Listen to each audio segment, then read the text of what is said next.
ખેડાના મહેમદાવાદમાં પ્રભાત hotel વિવાદમાં આવી છે। સેવ ટમેટાની સબ્જીમાંથી કબૂતરની પાંખ નીકળી હતી। અમદાવાદના પરિવારને હોટલમાં કડવો અનુભવ થયો, જેમાં સિદ્ધિવિનાયક મંદિરે દર્શન કરવા આ પરિવારજન જઈ રહ્યા હતા ત્યારે મહેમદાવાદમાં હોટલમાં જમવા માટે રોકાયા। હોટલ સંચાલક સામે પોલીસ સ્ટેશનમાં ફરિયાદ કરવામાં આવી।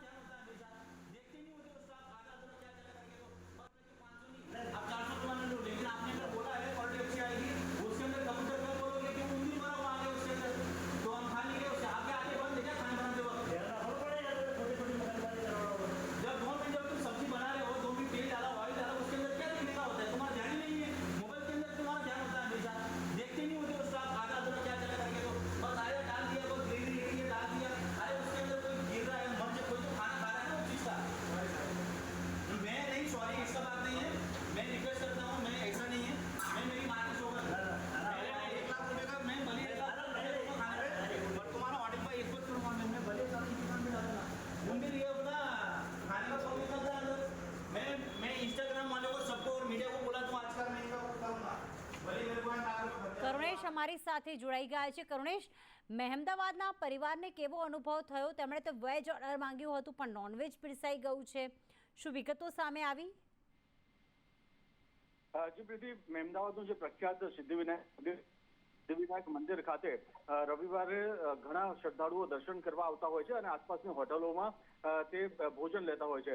ત્યારે નૈનપુર ચોકડી ખાતે એક હોટલ આવેલી છે, હોટલ પ્રભાત। આ હોટલ પ્રભાતમાં જ્યારે તેઓ ગયા જમવા માટે ગયા હતા તે સમયે તેમને સબ્જી ઓર્ડર કરી હતી, જેમાં સેવ ટમેટાની સબ્જી સાથે અન્ય પણ પનીરની સબ્જી ઓર્ડર કરી હતી। જેમાંથી જે સેવ ટમેટાની સબ્જી જે હતી તેની અંતિક કબૂતરી પાંખનું હાડકું તેમાં મળી આવ્યું હતું અને તે મળી આવતા જ તે અચાનક એકાએક ચોંકી ગયા હતા। આ સમગ્ર મામલે જ્યારે હોટલ સંચાલકને ફરિયાદ કરી હતી, જે વ્યક્તિએ ઓર્ડર લીધો હતો તેને ફરિયાદ કરી હતી, ત્યારે તેમના દ્વારા ઉદ્ધતાઈપૂર્વક વર્તન કરવામાં આવ્યું હતું। ત્યારે સમગ્ર મામલાને લઈને તેમને તુરંત જ 112 નંબર પર ડાયલ કરીને પોલીસને ત્યાં બોલાવી હતી અને ફરિયાદ પણ મહેમદાવાદ પોલીસ સ્ટેશનમાં ફરિયાદ આપી છે। અજય પાટીલ નામના જે ફરિયાદી છે, જે ગ્રાહક છે, તે અમદાવાદના રહેવાસી છે અને સિદ્ધિવિનાયક મંદિર ખાતે તેઓ દર્શન કરવા માટે આવ્યા હતા। ત્યારે આ સમગ્ર ઘટના બાદ તેમને રસોડા જઈને રસોડાની પણ મુલાકાત લીધી હતી, જે દરમિયાન રસોડામાંથી પણ કોઈ પણ પ્રકારની જે હાઇજીન હોય તે મેન્ટેન ન થતું હોવાનું જોવા મળ્યું છે।